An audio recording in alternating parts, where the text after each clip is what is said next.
Hello po muli sa inyong lahat at kamusta po kayo? Kamusta po ang ating weekend? Sana po ay naging restful and productive. Welcome po sa Thank God It's a Monday edition ng The Stock Market Today. Ito po ang inyong lingkod, Benji Chadoro. Nag-aanyaya na samahan ninyo ko sa isa na namang Monday edition. Ako po ay isang retired bank officer na nagsimulang mag-invest sa Philippine stock market noong 2007 at ginagawa ko po itong report araw-araw na sinimulan ko po ng August of last year. I also report the latest news on your favorite and most active stocks, and if you like the content, I invite you to subscribe to my channel.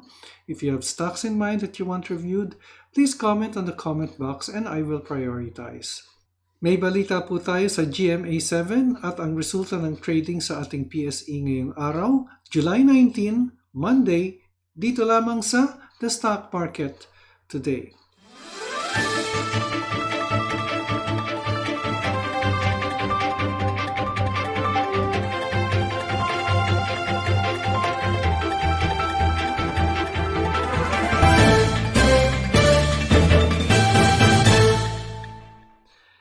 Okay po.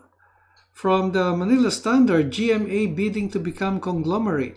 GMA Network Inc. said over the weekend that it is looking at acquisitions and new investments in the Philippines and abroad as part of its strategy to transform itself into a conglomerate. The company said to streamline GMA Group's investment and diversification efforts, it would set up GMA Ventures Inc., a holding company that is 100% owned by GMA. It would transform the GMA Group into one of the major conglomerates.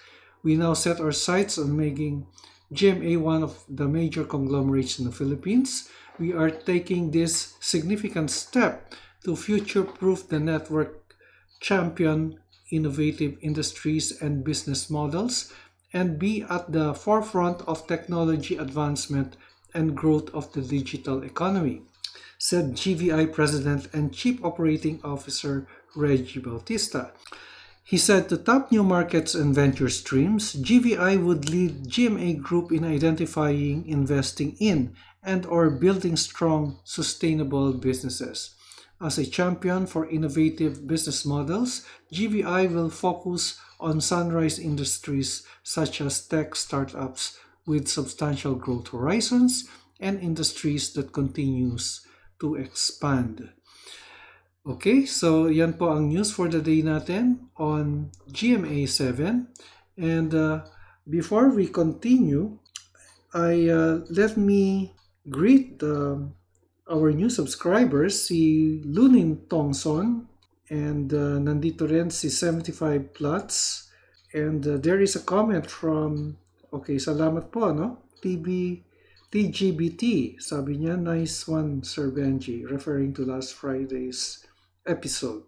So, salamat po sa mga nagsusubscribe at sana po ay wag po kayo magsawang tumangkilik ng aking YouTube channel. And before I continue with PSEI, may I just share with you my experience in using the Skyway Stage 3, no? Kasi last Saturday po ay nag-Skyway Stage 3 po ako. We went to Bulacan from the Skyway Bikutan, no? Yun po yung entrance natin. And we ended up in the NLEX, no? So yung total price po niya, nakikita nyo pa yung rates. Galing po ito sa TRV. Ano po? So yung total rates po, yung rates po for class 1 vehicles, pagka northbound po kayo, is from Buendia to NLEX, that's 264. In fact, kung makikita nyo po dito, yung mga exit points niya, na from Quezon Boulevard, if you're coming from Buendia, 264 po. Na after Quezon Boulevard, Sergeant Rivera, A. Bonifacio, and NLEX, 264 po lahat yan. Yung naka-blue po, at may asterisk, hindi pa po bukas yan. Actually, yung Plaza Azul or Nagtahan, yan lamang po ang bukas. Kasi nung inisyo po ito, April 2021 eh. But Nagtahan is already open. Ang Sergeant Rivera po hindi pa po bukas.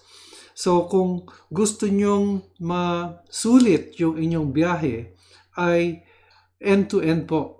No? Buendia to NLEX, 264. And kung kukupitin po natin, yung length po niyan is 18 kilometers to 264 divided by 18. That's 14.67 pesos per kilometer.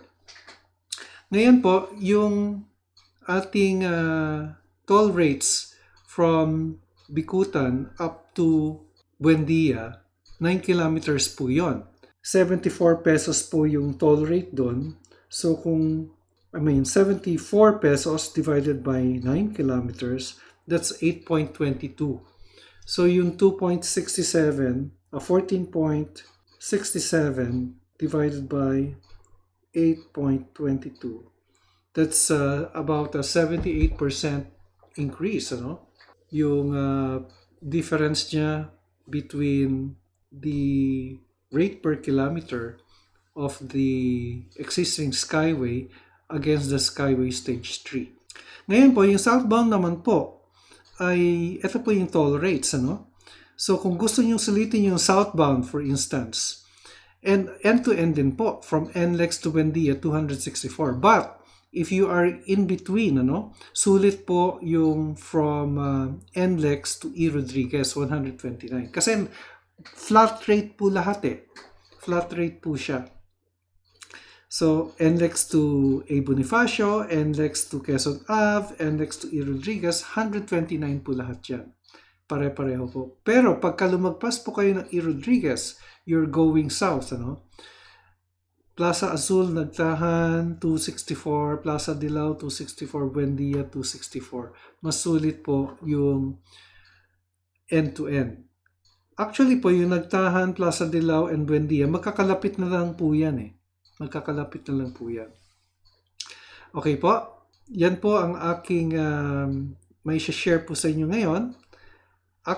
My actual experience. And just for your info, yung trip, one-way trip from the entrance of the Bicutan Skyway up to NLEX only took about 24 minutes. Yung total length po ng Skyway from Bicutan to the North Expressway, that's 27 kilometers.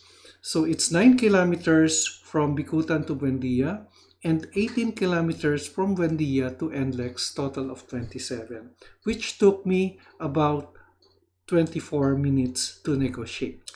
So bakit po 24 minutes? Actually po, yung speed limit po kasi from Bicutan to Buendia, ang speed limit po niyan is 80.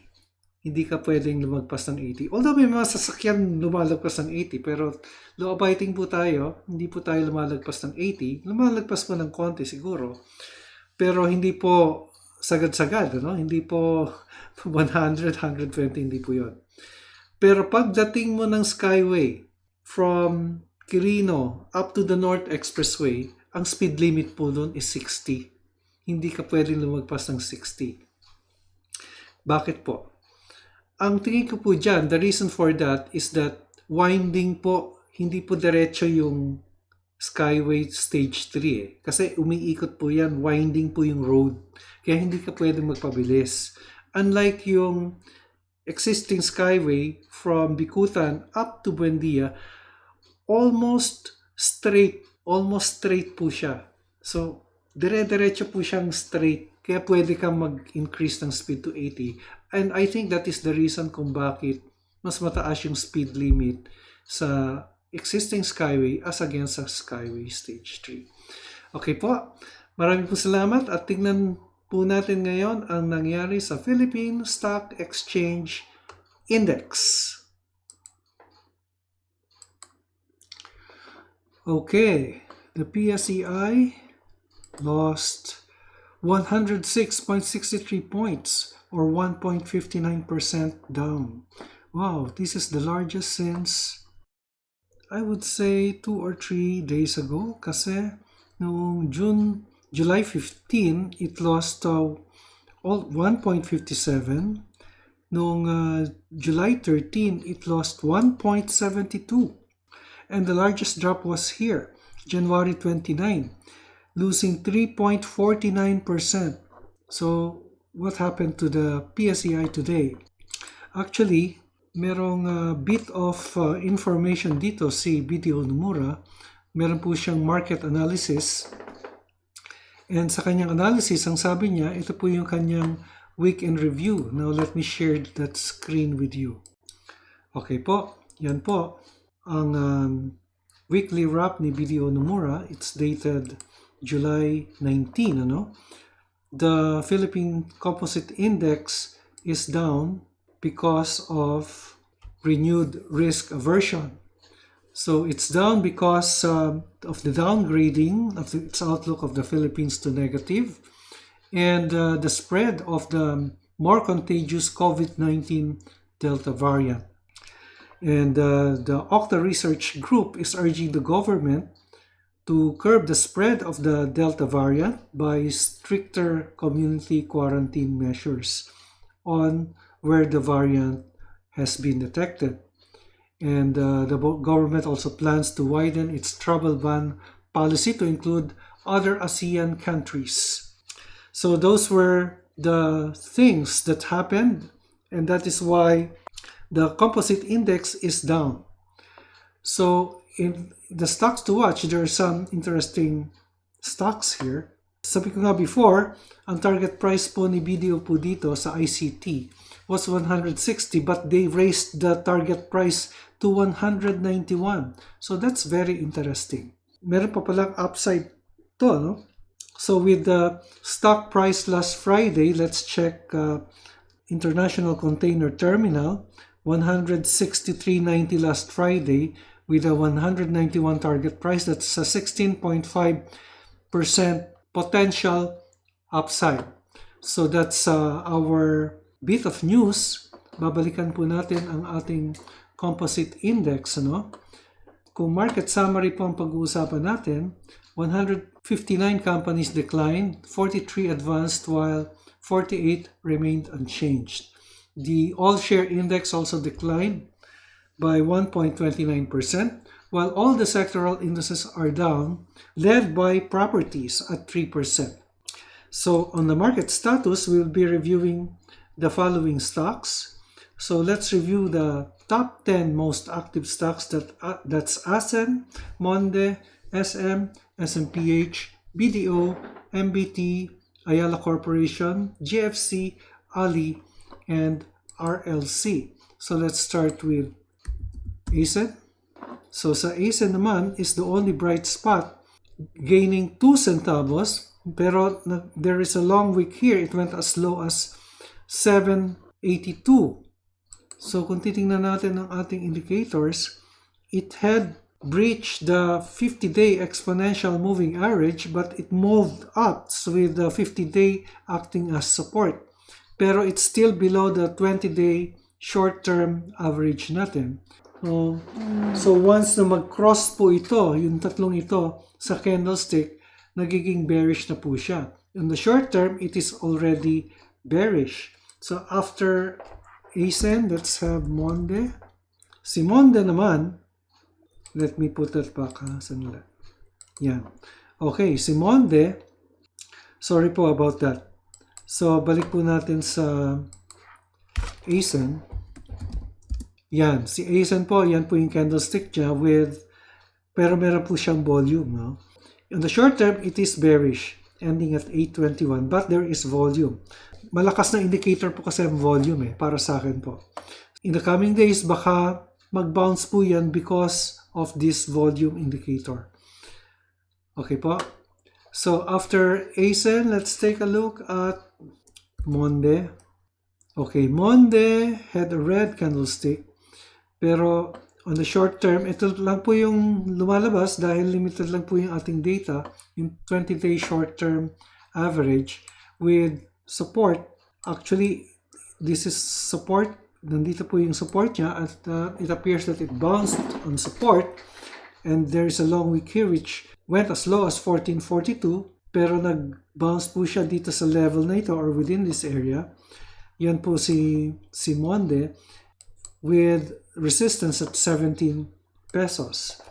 Then SM ending at 951, it had a red candlestick, although it appears to be weakening, and I hope it weakens. The sentiment is bearish, actually, with support nearest would be here within this area of 921.50 to 921.70. The next one is this area at 898.60 to 898.70. Then SMPH. Okay, si SMPH ay ganun din. Same story. Support is here. It continues to move down with a negative sentiment. So coming into play, no? So that's the Delta variant, the negative Fitch ratings, and the overall negative sentiment in our economy. Then after SMPH, BDO began to move down, although what we see now is a green candlestick here, but it's red here because the closing price of 108 is lower than the closing price of last Friday. Last Friday, the BDO closed at 109.10, kaya po red ang nandito, but it is green here because the opening price is lower than the closing price of 108.50. Okay po. And then after BDO, Metrobank. Okay, Metrobank had an engulfing red candlestick with a long wick. It went as low as 45.05. But it somewhat recovered, but still it's a long red candlestick.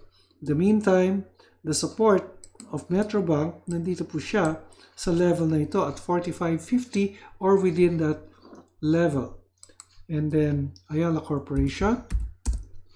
So si Ayala naman, again, it's a red engulfing candlestick with support here at 103 or within that area. 103, that's 700 to 703 area. Then after Ayala Corporation, JFC. Okay, JFC, yan, moving sideways, and it appears to be holding support at MA50 at 201. So yun po yung actually pinaka-support area niya, nasa 201. Nasa 200 area actually yung support area niya to 201 pesos. And then Ali. Okay, si Ali had a gap down and continues to move down. Negative yung market sentiment ni index, and one of the prime movers is Ali, which had influenced the index in the past few days. In the meantime, support is at this level. Nasa 32 yung support area niya, and I see another support here within this area at 33. And then finally, we have Robinson's Land. Okay, si Robinson's Land, wow, talagang bagsak na bagsak si Robinson's Land. Oh. And this is the lowest since November 16 when it closed at 1520. So ito, medyo mataas pa ito. I would suppose this is the next support level, yung area pong yan. So 15 to 1520 po yung next support level ni RLC. Yan po ang ating report sa stock market. July 19, 2021. Ito po si Benji Chodoro nagpapaalala, an investment in knowledge pays the best interest. Maraming salamat sa inyong pagtangkilik. Hanggang sa muli, God bless and bye for now.